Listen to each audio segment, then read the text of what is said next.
وأحسن منك لم تر قط عيني، وأجمل منك لم تلد النساء.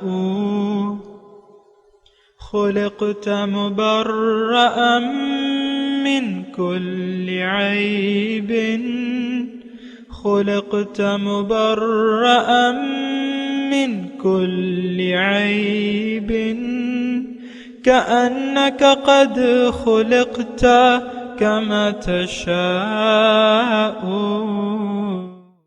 كتاب أنزلناه إليك مبارك ليدبروا آياته وليتذكر أولو الألباب. یہ کتاب برکت والی ہے جسے ہم نے آپ کی طرف نازل فرمایا ہے تاکہ دانش مند لوگ اس کی آیتوں میں غور و فکر کریں اور نصیحت حاصل کریں۔ استغفر اللہ الذی لا الہ الا هو الحی القیوم واتوب الیہ۔ اللہم صلی علی سیدنا محمد وعلی آل سیدنا محمد بعدد کل ذرۃ مئۃ الف الف مرۃ۔ سامعین و ناظرین کرام، السلام علیکم ورحمۃ اللہ وبرکاتہ۔ سامعین کرام، سورہ بنی اسرائیل آیت نمبر 2 آج کے سبق کا ایک ہی موضوع ہے، اور وہ یہ ہے کہ نبی کی تعلیم کا خلاصہ کیا ہوتا ہے۔ اس کے ساتھ ہی سامعین کرام آج کے سبق کا آغاز کرتے ہیں۔ سب سے پہلے گزشتہ سبق کی دہرائی ہوگی۔ سبحان الذي أسرى بعبده ليلا من المسجد الحرام إلى المسجد الأقصى الذي باركنا حوله لنريه من آياتنا إنه هو السميع البصير۔ وہ ذات ہر نقص اور کمزوری سے پاک ہے جو رات کے تھوڑے سے حصے میں اپنے محبوب اور مقرب بندے کو مسجد حرام سے اس مسجد اقصی تک لے گئی جس کے گرد و نواح کو ہم نے بابرکت بنا دیا ہے تاکہ ہم اس بندے کامل کو اپنی نشانیاں دکھائیں۔ بے شک وہی خوب سننے والا، خوب دیکھنے والا ہے۔ سامعین کرام، سورہ بنی اسرائیل آیت نمبر 2 لفظی ترجمہ۔ وَآتَيْنَا مُوسَى الْكِتَابَ، اور ہم نے دی موسیٰ علیہ السلام کو کتاب۔ وَجَعَلْنَاهُ هُدًى لِبَنِي إِسْرَائِيل، اور اس کو ہم نے بنی اسرائیل کے لیے ہدایت بنایا، اور اس کا خلاصہ یہ تھا اللہ تتخذوا من دونی وکیلا، میرے علاوہ کسی پر اعتماد نہ کرو، کسی کو وکیل نہ بناؤ، کسی کو معتمد نہ جانو۔ ذریت من حملنا مع نوح، یہ ذریت تھی جن کو ہم نے کشتی میں سوار کیا تھا نوح علیہ السلام کے ساتھ۔ انہ کان عبدا شکورا، بے شک یہ ہمارے بندے تھے شکر گزار۔ سامعین کرام، بظاہر سب سے پہلے تو آیت نمبر 1 میں معراج کا مضمون ہے، اور پھر فوراً بعد وآتینا موسیٰ الکتاب، موسیٰ علیہ السلام کا تذکرہ ہے، ان کی قوم کا، اور ان کا عروج و زوال بیان ہوا ہے۔ سامعین کرام، اس میں ابھی تفصیلات آئیں گی۔ تو یہ اس کا ربط ایسا ہے کہ ان آیات کا نزول 1290 میں ہے، 1 سال بعد ہجرت ہوگی، اور پھر مدینے میں ایک جماعت قائم ہوگی مسلمانوں کی۔ اور یہ بات بھی سامنے کرام ذہن میں رکھیں کہ مسلمانوں سے متصل جس قوم کے ذمے امامت تھی اور ان کو معزول کیا جا رہا ہے ان کی بد اعمالیوں کی وجہ سے، بد کرداری، بد اعمالی، دنیا داری کی وجہ سے، اور امامت کا جھنڈا مسلمانوں کو دیا جا رہا ہے جو بنو اسماعیل ہے، ان کو اور پھر سارے مسلمانوں کو۔ ہمیشہ سامعین کرام یہ طریقہ کار رہا ہے کہ ایک امت ہدایت پہ ہوتی ہے، آہستہ آہستہ اس میں خرابیاں آتی ہیں، پھر اس پہ خرابیوں کی وجہ سے ان کو نتائج کا سامنا کرنا پڑتا ہے جو اس کے لازمی نتائج ہوں۔ اگر ایک انسان، سامعین کرام ذرا یہ مضمون غور سے سنیں، اگر ایک انسان اللہ تعالیٰ کے احکامات سے روگردانی کرے گا تو جو نتیجتاً اسے انہی نتائج کا سامنا کرنا پڑے گا جو قدرتاً واقع ہوں گی۔ اور یہ میں تھوڑی سی مثال ایسے دے دوں کہ آگ ہے، چولہا جل رہا ہے، اس پہ اگر آپ ہنڈیا پکا کے ترکاری پکائیں اپنے کھانے کے لیے تو مزیدار ترکاری پکا کے آپ کھا سکتے ہیں، لیکن اگر اس چولہے کا آپ غلط استعمال کریں، مثال کے طور پہ مٹی کا تیل کا چولہا ہے اور اس چولہے کو آپ لات مار دیں تو پھر کیا ہوگا؟ مٹی کا تیل سارے کمرے میں، کچن میں آگ پکڑ لے گا۔ جلتا ہوا چولہا اگر آپ اس کو لات ماریں گے تو ظاہر ہے مٹی کا تیل جو ہے وہ پھر سارے کمرے میں پھیل کے آگ پکڑ لے گا۔ یہ ایک لازمی نتیجہ ہے۔ دیکھیں، ہدایت کے، اللہ تعالیٰ کے ہدایت کے اور گمراہی کے اپنے اپنے قوانین ہیں۔ اللہ تعالیٰ کی یہ بات یاد رکھیں کہ اللہ تعالیٰ کی کسی قوم کے ساتھ یا کسی انسان کے ساتھ کوئی خاص تعلق نہیں ہے، اور اللہ تعالیٰ کا ہمارے ساتھ تعلق صرف خالق اور مخلوق کا ہے، یعنی وہ ہمارا خالق ہے، ہم اس کی مخلوق ہیں۔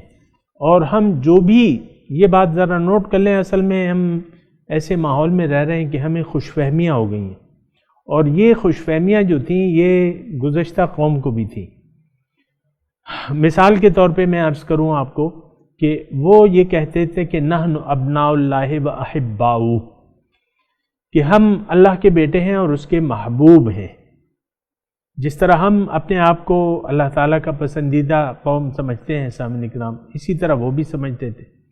پھر وہ کہتے تھے کہ لن تمسنا النار الا ایاما معدودہ، کہ ہمیں آگ جو ہے نہیں چھوئے گی، ہم دوزخ میں نہیں جائیں گے، اگر جائیں گے بھی تو چند دن کے لیے ہوں گے۔ جیسے کہ ہم آج کل یہ کہتے ہیں کہ بھئی ہم جو ہے، ہم مسلمان دوزخ میں نہیں جائیں گے، دوزخ میں تو کافر جائیں گے، مشرک جائیں گے۔ اگر ہم گئے بھی تو وہ پشتوں میں ایک وہ ہے مثال ہے، یہ سو غوپے بکیو، ایک چند غوطے کھا کے پھر واپس آ جائیں گے جنت میں۔ یہ بے نہیں، یہی تصور جو ان کا تھا ہمارا بھی ہے۔ پھر وہ یہ کہتے تھے لن يدخل الجنت الا من كان هودا او نصارى، کہ جنت میں تو صرف یہودی کہتے تھے کہ جنت میں صرف یہودی جائیں گے، اور عیسائی کہتے تھے کہ جنت میں عیسائی جائیں گے۔ اللہ تعالیٰ نے فرمایا یہ تمہاری امیدیں ہیں، اپنی امیدیں سنبھال کے رکھو۔ یہ تو خیر ترجمہ نہیں ہے، بل تلک امانیہم، یہ ان کی امیدیں ہیں۔ جس طرح بے نہیں سامعین اکرام یہ امیدیں ہماری بھی ہیں کہ بھئی ہم مسلمان ہیں اور ہمارا استحقاق ہے، جنت جو ہے ہمارا استحقاق ہے، باقی کسی کا نہیں ہے۔ تو میں کیا عرض کروں سامعین اکرام، جو ان کے تصورات تھے وہ ہمارے بھی ہیں۔ وہ بھی کہتے تھے کہ یا عیسیٰ کہو بیڑا پار ہے۔ ہم نے بھی یہ سمجھ رکھا ہے کہ کلمہ پڑھ لو بیڑا پار ہے، مسلمان ہیں، ہمیں تو کوئی اسلام سے نہ ہٹا سکتا ہے، اور نہ جنت، یہ کلمہ جو ہے ہمیں جنت میں داخل کر کے رہے گا۔ پھر جو شفاعت کے متعلق جو تصور ہے، ان کا جو تصور تھا حضرت عیسیٰ علیہ السلام کے بارے میں کہ وہ ہمارا، جس نے یا عیسیٰ کہہ دیا بیڑا پار ہے، بالکل اسی طرح ہم بھی کہتے ہیں جس نے حضور کا کلمہ پڑھ لیا، حضور صلی اللہ علیہ وسلم اس کی شفاعت کریں گے۔ یہ سامعین اکرام تھوڑا سا غور کریں، اور اصل میں اللہ تعالیٰ کو تو اللہ کے علم میں ہے، اور یہ قانونی قدرت ہے کہ انسان اگر اپنا ہدایت پر قائم نہ رہے تو پھر یہ ہے کہ یہ آہستہ آہستہ گمراہی کا شکار ہونا شروع ہو جاتا ہے۔ پھر آپ دیکھیں کہ حضور صلی اللہ علیہ وسلم نے فرمایا، میں آپ کو خرابیوں کی وجہ بتا رہا ہوں، حب الدنیا رأس کل خطیہ، دنیا کی محبت جو ہے وہ تمام برائیوں کی جڑ ہے۔ تو اسی طرح وہ یہود تھے، ان میں بھی دنیا کی محبت آ گئی تھی۔ دیکھیں اصحاب سبت کا واقعہ ابھی گزرا ہے کہ ہفتے کے دن ان کی لالچ مچھلیوں کی تعداد کو زیادہ دیکھ کے ان کے منہ میں پانی آ جاتا تھا اور انہوں نے احکامات کی پھر خلاف ورزی کی۔ وَلَقَدْ عَلِمْتُمُ الَّذِينَ اعْتَدَوْا مِنْكُمْ فِي السَّبْتِ، تو اللہ تعالیٰ کہہ رہے ہیں مجھے معلوم ہے وہ لوگ۔ تو اسی طرح سامعین اکرام یہ دنیا کی حرص و حوث، ذرا توجہ رہے اس مضمون پہ، دنیا کی حرص و حوث کے شکار تو ہم بھی ہو گئے، ہم نے بھی اصل دین کو بھلا دیا ہے۔ جیسے کہ اور سامعین اکرام ایک حدیث میں بیان کرتا ہوں، پھر آگے میں مضمون بیان کروں گا آپ کو۔ حضور صلی اللہ علیہ وسلم نے فرمایا کہ لَتَتَّبِعُنَّ سُبُلَ مَنْ قَبْلَكُمْ شِبْرًا بِشِبْرٍ وَذِرَاعًا بِذِرَاعٍ حَتَّى لَوْ دَخَلُوا جُحْرَ دَبٍّ لَاتَّبَعْتُمُوهُ، تم ضرور گزشتہ اقوام کی پیروی کرو گے، گزشتہ اقوام کے راستوں پر تم بھی چلو گے، لست بلیست اور ہاتھ بر ہاتھ، حتیٰ اتنا تم ان کی پیروی کرو گے، اگر ان میں سے کوئی گوہ کے سوراخ میں داخل ہوا ہے تم بھی اس میں داخل ہوگے۔ دوسری حدیث میں ہے اگر کوئی ان میں سے اپنے ماں کے پلنگ پر چڑھا ہے، ماں سے زنا کیا ہے تو تم بھی کرو گے، اور بنی اسرائیل کے 72 فرقے تھے، تمہارے 73 ہوں گے۔ یہ سارا حضور صلی اللہ علیہ وسلم نے اللہ تعالیٰ کی توفیق سے ہمیں بتا دیا تھا۔ اور یہ سامعین کرام بات یہ ہے کہ اللہ تعالیٰ تو کسی کو ہدایت پر قائم رہنے پہ مجبور نہیں کرتا، جب مجبور نہیں کرتا انسان اپنے آپ کو آزاد دیکھ لیتا ہے کہ بھئی میں تو کلمہ پڑھا ہوا ہے، باقی خیر ہے، کوئی بات نہیں، جو ہوگا دیکھا جائے گا، جو ہوگا دیکھا جائے گا۔ یہ بھی آج ہم بھی یہی کہتے ہیں۔ ایک انسان بدکار ہے، گناہگار ہے، بدکار ہے، دوسرا اگر اسے حق معلوم بھی ہو جائے، سامعین کرام یہ بات ذرا غور سے سنیں، اگر اس کو حق معلوم بھی ہو جائے، یعنی یہ معلوم ہو جائے کہ اللہ تعالیٰ میرا خالق ہے، وہی میرا مقصود ہے، معبود ہے، اور اسی کا میں بندہ ہوں اور اسی کی میں نے اطاعت کرنی ہے اور میری کامیابی اللہ کی اطاعت میں ہے، لیکن جو ظاہر پرستی کی وجہ سے سامعین کرام ایسا ہے کہ ظاہر پرستی کی وجہ سے انسان جو ہے وہ پھر حق کو جان کے بھی دیدہ دانستہ اس سے انکار کر دیتا ہے، اور اس کی میں آپ کو مثال دے رہا ہوں۔ جیسا کہ یہود، مدینے کے یہود، مدینے میں یہود آبادی اس لیے ہوئے تھے کہ یہ حضور صلی اللہ علیہ وسلم پہ یہ چونکہ ان کی کتابوں میں لکھا تھا کہ مدینہ جو ہے ان کی ہجرت کی جگہ ہوگی، وہ آئیں گے اور اپنے دشمن پر غالب آئیں گے، تو یہ اس ارادے سے آئے تھے کہ جب وہ آئیں گے تو ہم سب سے پہلے ان پر ایمان لائیں گے اور پھر اپنے دشمنوں پہ غلبہ حاصل کر لیں گے۔ بہرحال ان کی آباد کاری کی وجہ یہ تھی، ورنہ یہ تو شام و فلسطین کے لوگ تھے جو مدینے میں یہود آباد ہوئے تھے یا ادھر سے آئے تھے۔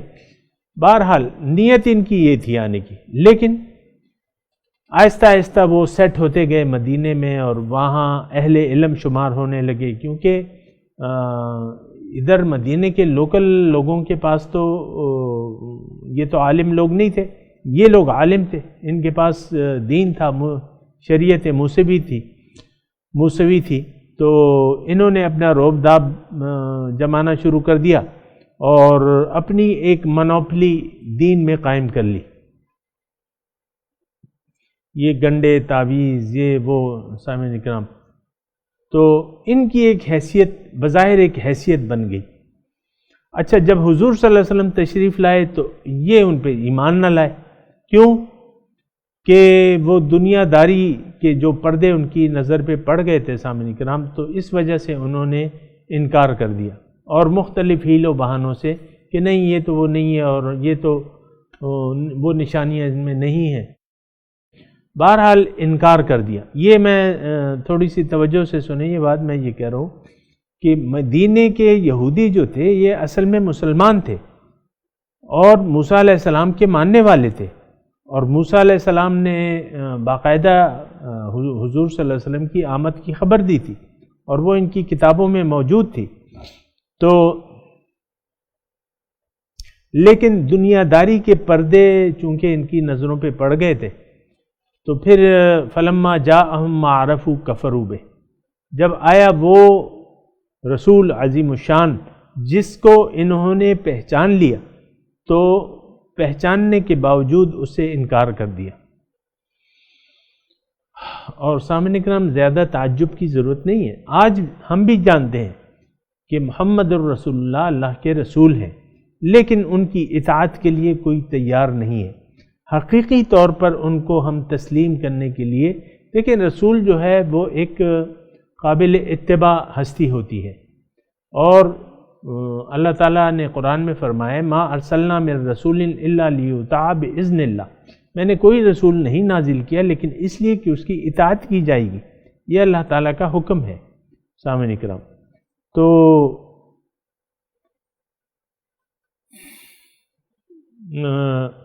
ایسا ہوا کہ میں صرف آپ کو تقابل بتا رہا ہوں یہود کا، بنی اسرائیل کا اور آج کے مسلمانوں کا۔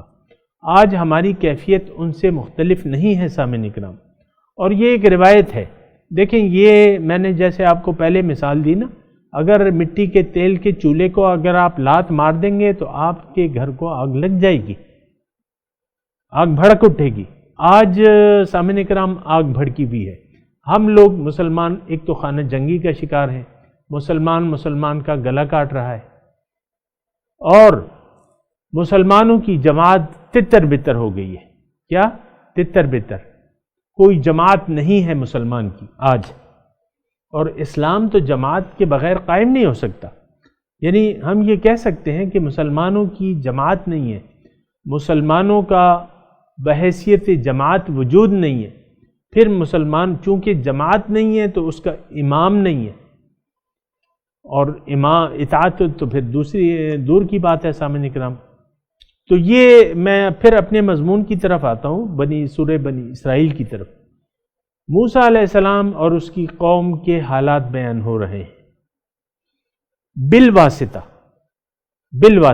اللہ تعالیٰ ہمیں بتا رہا ہے کہ دیکھو تم سے پہلے ایک قوم تھی، تمہیں تو میں معراج عطا کر رہا ہوں، قوموں کی امامت دے رہا ہوں، اے مسلمانوں تمہارے رسول کو معراج ہو گئی، اب تم میں سے ہر ایک اس قابل ہوگا کہ وہ اپنے انسانیت کی معراج تک پہنچے۔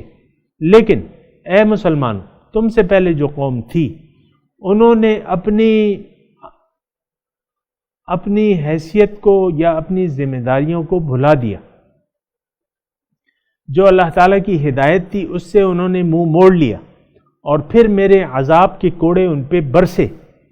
ایسا نہ ہو سامعین اکرام، اللہ تعالیٰ فرما رہا ہے ایسا نہ ہو۔ ان آیات میں یا بنی اسرائیل کے واقعے میں مضمون یہ ہے کہ دیکھو تمہیں تو اللہ تعالیٰ امامت دے رہا ہے اے مسلمان، لیکن تم سے بھی پہلے جو قوم تھی تو ان پہ میرے عذاب کے کوڑے برسے، باوجود اس کے کہ ان کے پاس ہدایت تھی انہوں نے اس ہدایت سے اعراض کیا، تو میرے عذاب کے کوڑے ان پہ برسے، جس کی ابھی تفصیل آ رہی ہے۔ تو یہاں یعنی یہ بالواسطہ مسلمانوں کے لیے اللہ تعالیٰ بنی اسرائیل کے واقعات بیان کر رہے ہیں۔ وَآتَيْنَا مُوسَى الْكِتَابَ، اس کا ترجمہ ہم ایسے کریں گے کہ ہم نے موسیٰ علیہ السلام کو بھی کتاب دی۔ بھی کے الفاظ یہاں نہیں ہیں، لیکن یہ واو سے ہم نے نتیجہ اخذ کیا کہ اے مسلمانوں تمہیں تو یہ جس وقت یہ آیات نازل ہو رہی تھی قرآن کا کافی حصہ، آدھے سے زیادہ حصہ سامعین اکرام نازل ہو چکا تھا، تو اللہ تعالیٰ ہی فرما رہا ہے کہ دیکھو تمہیں اب میں کتاب دے رہا ہوں، لیکن اس سے پہلے جو صاحب شریعت پیغمبر تھے، سامعین کرام، حضور صلی اللہ علیہ وسلم سے پہلے صاحب شریعت پیغمبر کون تھے؟ حضرت موسیٰ علیہ السلام، باقی تو ان کی شریعت کے تحت تھے سارے۔ تو اللہ تعالیٰ فرما رہا ہے کہ وَآتَيْنَا مُوسَى الْكِتَابَ، اے مسلمانوں، تھوڑا سا میں اس میں بریکٹ لگاؤں گا، اے مسلمانوں، جس طرح میں نے تمہیں قرآن دیا، جس طرح میں تمہیں تمہارے پاس رسول بھیجا، جس طرح میں نے تمہیں امامت کی ڈیوٹی حوالے کی، اسی طرح تم سے پہلے موسیٰ علیہ السلام کو میں نے کتاب دی تھی، اور اس کو بنی اسرائیل کے لیے جو کہ ان کی قوم تھی ہدایت بنایا تھا۔ وَجَعَلْنَاهُ هُدًى لِبَنِي إِسْرَائِيل، اور اس تعلیم کا خلاصہ کیا تھا؟ سامعین کرام بہت بنیادی مضمون ہے، اللہ تتخذوا من دونی وکیلا، سارے دین کا نچوڑ ہے سامعین کرام اس جملے۔ اور یعنی آپ یہ ساری آیت کا اگر مطالعہ کریں نا تو اس میں کیا ہے کہ میں نے موسیٰ علیہ السلام کو کتاب دی، اس کو میں نے ہدایت بنایا۔ اب اللہ تتخذوا، یہ گرامر کے حساب سے یہ تمام جملہ، یہ جملہ جو ہے یہ خلاصہ ہے جو اس سے پہلے مضمون گزر چکا ہے۔ یعنی جو ہدایت بنی اسرائیل کو دی گئی تھی اس کا خلاصہ کیا تھا؟ اللہ تتخذوا من دونی وکیلا، کہ میرے علاوہ کسی کو کارساز نہ بنانا۔ اب سامعین کرام دیکھیں، بہت دلچسپ بات میں کہنے جا رہا ہوں، وہ یہ ہے کہ دنیا داری کے پردے اگر انسان کی نظر پہ پڑ جائیں، اگر جیسے کہ ہماری نظروں پہ پڑے ہوئے ہیں، تو پھر تو وہ دنیا کو کارساز، دنیا اور دنیا والوں کو کارساز سمجھتا ہے۔ آپ دیکھیں نا، اہل اقتدار سے لوگ کتنی توقعات لگا لیتے ہیں اور ان کے پیچھے پیچھے چلتے ہیں کہ یہ ہماری کارسازی کریں گے، اس کے پاس اقتدار ہے یا اس کے پاس دولت ہے یا یہ سخی ہے مثال کے طور پر، اور اس کے ہاتھ میں بہت کچھ ہے۔ تو مخلوق کو کارساز ہم لوگ بنا لیتے ہیں سامعین کرام۔ اللہ تتخذوا من دونی وکیلا، کہ تم نہ بناؤ میرے علاوہ کوئی اور کارساز۔ تو یہ دیکھیں اللہ تعالیٰ کی جو ہدایت ہے اس میں بنیادی طور پہ یعنی کامیابی کا نقطہ کیا ہے کہ ساری توقعات آپ اللہ تعالیٰ سے وابستہ کر لیں، ساری توقعات اللہ تعالیٰ سے وابستہ کر لیں۔ تو اللہ تتخذوا من دونی وکیلا، تو ساری توقعات جب اللہ تعالیٰ سے، یعنی اپنی تمام امیدوں کا مرکز اللہ تعالیٰ کو بنا لے، تمام محبت کا مرکز اللہ تعالیٰ کو بنا لے، مقصود صرف اللہ تعالیٰ کو بنا لے اور محبت صرف اللہ تعالیٰ سے کریں، تو پھر کیا ہوگا کہ اللہ تعالیٰ فرماتا ہے کہ تم مجھ ہی کو اپنا وکیل بنا لو، کارساز بنا لو، مجھ پہ بھروسہ کرو۔ کیا؟ مجھ پہ بھروسہ کرو۔ تو یہ میں یہ کہہ رہا تھا، اللہ تتخذوا من دونی وکیلا، میرے علاوہ کسی کو کارساز نہ بنانا۔ اور سامعین کرام یہ ہم کر چکے ہیں، افسوس سے کہنا پڑتا ہے کہ آج ہم غیر اللہ پہ اعتماد کرتے ہیں، غیر اللہ پہ بھروسہ کرتے ہیں۔ کوئی شعر جو آپ کو میں اکثر سناتا ہوں نا، وہ کیا ہے کہ بتوں سے تجھ کو امیدیں، خدا سے نو امیدی، مجھے بتا تو صحیح اور کافری کیا ہے۔ بتوں سے ہم نے امیدیں لگا رکھی ہیں سامعین کرام، یہ تو صریحاً کفر ہے۔ اللہ کو چھوڑ کے غیر اللہ سے اپنی امیدیں وابستہ کر لی ہیں۔ آپ دیکھ لیں، میں تو یہ بالکل مضمون واضح ہے، اس میں کوئی لمبے چوڑے دلائل کی ضرورت ہی نہیں ہے۔ اقتدار، دیکھیں اقتدار سے ہم نے امیدیں وابستہ کر لی ہیں، یا آپ دیکھیں سرکاری لوگ سرکاری اداروں میں کرپشن سے امیدیں وابستہ کر لیتے ہیں۔ یہ نوکریاں اور یہ سرکاری عہدے، اس میں کیا ہوتا ہے، آپ کے ہاتھ میں پاور آ جاتی ہے، پھر آپ کرپشن کر سکتے ہیں اور پھر اس کے لیے ہیلے بہانے وغیرہ وغیرہ یہ سب آج کا دستور ہے سامعین کرام۔ پھر اگر آپ کا پبلک سے واسطہ ہے تو پھر پبلک کی جیبوں پہ بھی آپ ڈاکہ ڈالتے ہیں، اس سے پبلک کی جیبوں سے آپ نے امیدیں لگا رکھی ہیں کہ ان لوگوں کی جیبوں سے میں نے حرام پیسہ نکالنا ہے۔ اب آتے ہیں جائز کام۔ دیکھیں پاکستان میں بھی رہ رہا ہوں، آپ بھی رہ رہے ہیں، جائز کام بغیر پیسوں کے نہیں ہوتا، جائز کام۔ اور پھر مختلف لوگوں نے ڈاکے ڈالنے کے پروگرام بنائے ہوئے، خواہ وہ دکاندار طبقہ ہے سامعین کرام، کاروباری طبقہ، اس میں تو آپ کو معلوم ہے یا نہیں ہے بہرحال۔ پھر آپ دیکھیں جو سرکاری ملازم ہیں، مثال کے طور پہ ڈاکٹر ہیں، یہ سارے انہوں نے کلینک اور لیبارٹریاں، یہ کروڑوں روپے کا کاروبار ہو رہا ہے، پاکستان کی سطح پہ تو اربوں روپے کا ہو رہا ہے۔ یہ لیبارٹریاں، پھر ڈاکٹر، ان کے نجی کلینک، ان کے نجی اسپتال، اور پھر دیکھیں کیا کیا ہو رہا ہے اس میں۔ تو یہ سارا مطلب یہ ہے کہ وہ لوگوں کی جیبوں پر یعنی مناسب، یعنی شفقت تو نہیں ہے مخلوق پہ، رحمت اور شفقت، یہ تو بس بھئی دے دو اتنے پیسے۔ اگر یعنی قریب آتا، مثال کے طور پہ عرض کر رہا ہوں میں اپنی ناقص معلومات کے، ایک غریب آتا ہے آپریشن کے لیے، یا ایک غریب آدمی کی بیوی کو سرجری کی ضرورت ہے، تو آپ کا کیا خیال ہے کہ نجی کلینک میں بغیر پیسوں کے اس کا کوئی علاج کر لے گا؟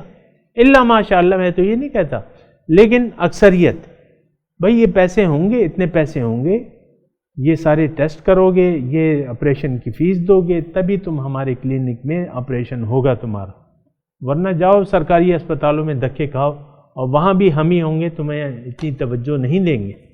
یہاں اگر ہم توجہ دیتے بھی ہیں تمہیں، تو وہ تم سے، تمہاری جیب سے ہم پیسے نکالتے ہیں، پھر تمہیں ذرا ٹریٹ ذرا صحیح کرتے ہیں۔ بہرحال میں کہہ رہا ہوں کہ یہ سارا ایسا معاملہ ہے سامعین کرام، یعنی ہم لوگ اگر حقیقت میں کہوں نا تو ہم لوگ گمراہی کا شکار ہو چکے ہیں، اور اس سے بڑی اور کوئی بات نہیں ہے کہ اللہ تعالیٰ کو ہم نے بحیثیت مقصود و محبوب و مطلوب بھلا دیا ہے۔ اس میں تو آپ یعنی بحث کر ہی نہیں سکتے، آپ یہ کہہ ہی نہیں سکتے کہ ہم نے تو ایسا نہیں کیا، ہمارا تو اللہ ہی مقصود ہے، ہمارا تو اللہ ہی معبود ہے، ہمیں تو اللہ ہی محبوب ہے، یہ کہہ سکتے ہیں آپ؟ نہیں کہہ سکتے۔ چپڑاسی سے لے کر وزیر اعظم تک یہ بات نہیں کر سکتا سامعین کرام کہ میرا مقصود و محبوب و مطلوب صرف اللہ ہے، اور یہ نہیں کہہ سکتا کہ ان صلاتی و نسکی و محیای و مماتی للہ رب العالمین، یہ نہیں کہہ سکتے۔ اور یہ نہیں کہا ہے کسی نے کہ انی وجہت وجہی للذی فطر السماوات والارض حنیفا وما انا من المشرکین۔ تو یہ سامعین کرام میں نے ایک تو اس آیت کا ربط آپ کے سامنے بیان کیا ہے کہ اللہ تعالیٰ بالواسطہ مسلمانوں کو خبردار کر رہے ہیں، آگے تفصیل آئیں گی، لیکن آج میں نے تمہید کے طور پہ آپ کو اس کا ربط بتا دیا کہ اے مسلمانوں، تمہارے نبی کی تو معراج ہو گئی ہے، اب تمہیں امامت دی جائے گی، اور تمہاری معراج، تمہیں اپنی معراج تک پہنچنا ہے، لیکن اگر تم غافل ہو گئے، اگر دنیا کو تم نے بنی اسرائیل کی طرح محبوب بنا لیا، تو پھر تو میرا عذاب لازمی ہوگا، اور وہ آ چکا ہے عذاب سامعین کرام۔ مسلمان، میں آپ کو کہہ رہا ہوں نا کہ ایک چھوٹی سی بستی ہے یہودیوں کی، اسرائیل، اور ان کا جوتا ہے اور عربوں کی سر ہے۔ یہ وہ عرب تھے جن کو اللہ تعالیٰ نے امامت سے نوازا تھا سب سے پہلے، اور پھر ہلاکو خان آیا اور ان کا خون جو ہے بے دریغ مسلمانوں کا خون بہا دیا۔ تو یہ ساری یہ واقعات سامعین کرام، یہ میں نے آپ کو ربط بتا دیا کہ بنی اسرائیل کا واقعہ، یہ تھوڑی سی آیات بیان ہو رہا ہے، اس میں یہی ہے کہ اگر تم نے نیکی کی تو ٹھیک ہے، ورنہ میرے عذاب کے کوڑے تم پہ برسیں گے۔ سامعین اکرام، یہ مضمون ہے، ابھی میں تلاوت کرتا ہوں، آپ میرے ساتھ دہرائیے۔ اعوذ باللہ من الشیطان الرجیم، بسم اللہ الرحمن الرحیم، وآتینا موسیٰ الکتاب وجعلناہ ہدی لبنی اسرائیل اللہ تتخذوا من دونی وکیلا۔ ترجمہ سنا دیجئے۔ وآتینا موسیٰ الکتاب وجعلناہ ہدی لبنی اسرائیل، اور ہم نے دی موسیٰ علیہ السلام کو کتاب اور اسے بنا دیا بنی اسرائیل کے لیے ہدایت۔ مقصد کیا تھا؟ اللہ تتخذوا من دونی وکیلا، کہ میرے سوا کسی کو کارساز نہ بنانا۔ سامعین اکرام، اس آیت کی تلاوت اور ترجمہ سنتے ہیں۔ وآتينا موسى الكتاب وجعلناه هدى لبني إسرائيل ألا تتخذوا من دوني وكيلا. And we gave Moses the scripture and made it a guide for the children of Israel. Take none for protector other than me. اس کے ساتھ ہی آج کے درس کا وقت اختتام کو پہنچا۔ انشاءاللہ اگلے درس میں ملاقات ہوگی۔ وآخر دعوانا ان الحمدللہ رب العالمین، والسلام علیکم ورحمۃ اللہ وبرکاتہ۔